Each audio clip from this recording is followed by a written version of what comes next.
بسم الله الرحمن الرحيم. يا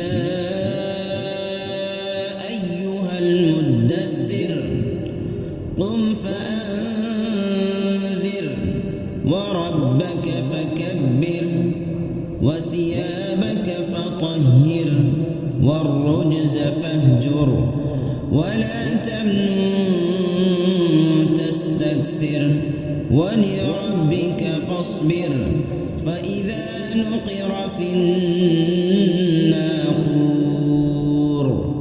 فذلك يومئذ يوم عسير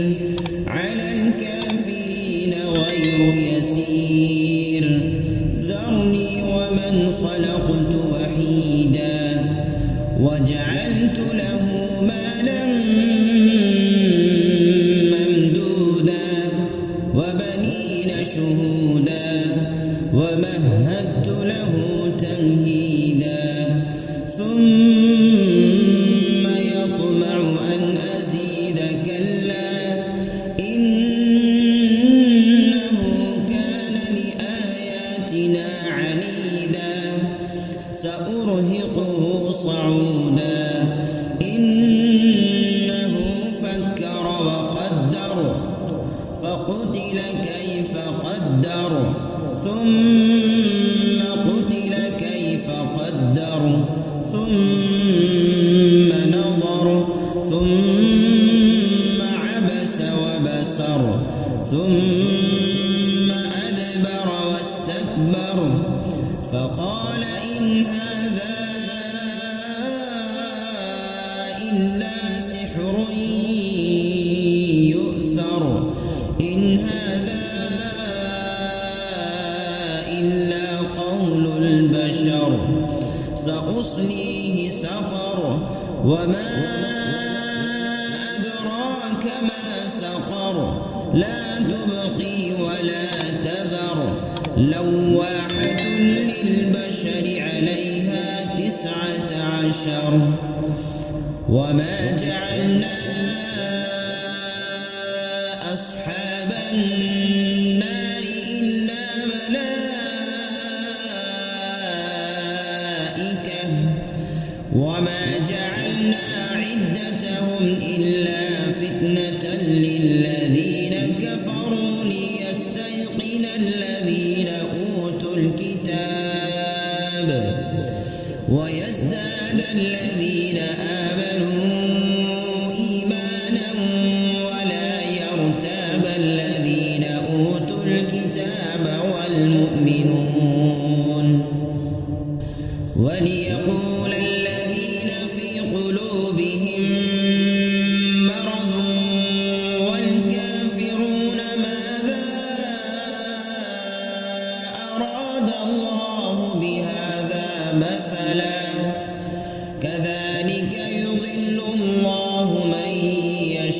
يشاء ويهدي من يشاء وما يعلم جنود ربك إلا هو وما هي إلا ذكرى للبشر كلا والقمر والليل إذ أدبر والصبح إذا أسفر إنها لإحدى الكبر نذيرا للبشر لمن شاء منكم أن يتقدم أو يتأخر كل نفس بما كسبت رهينة إلا أصحاب اليمين في جنات يتساءلون عن المجرمين ما سلككم في سقر قالوا لم نك من المصلين ولم نك نطعم المسكين وكنا نخوض مع الخائضين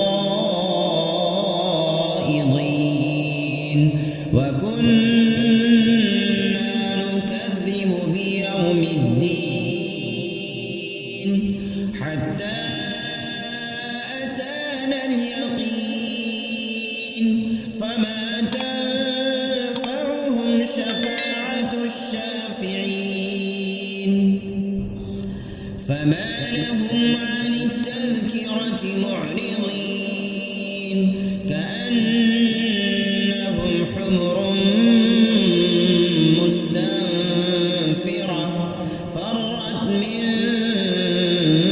قسورة بل يريد كل امرئ منهم أن يؤتى صحفا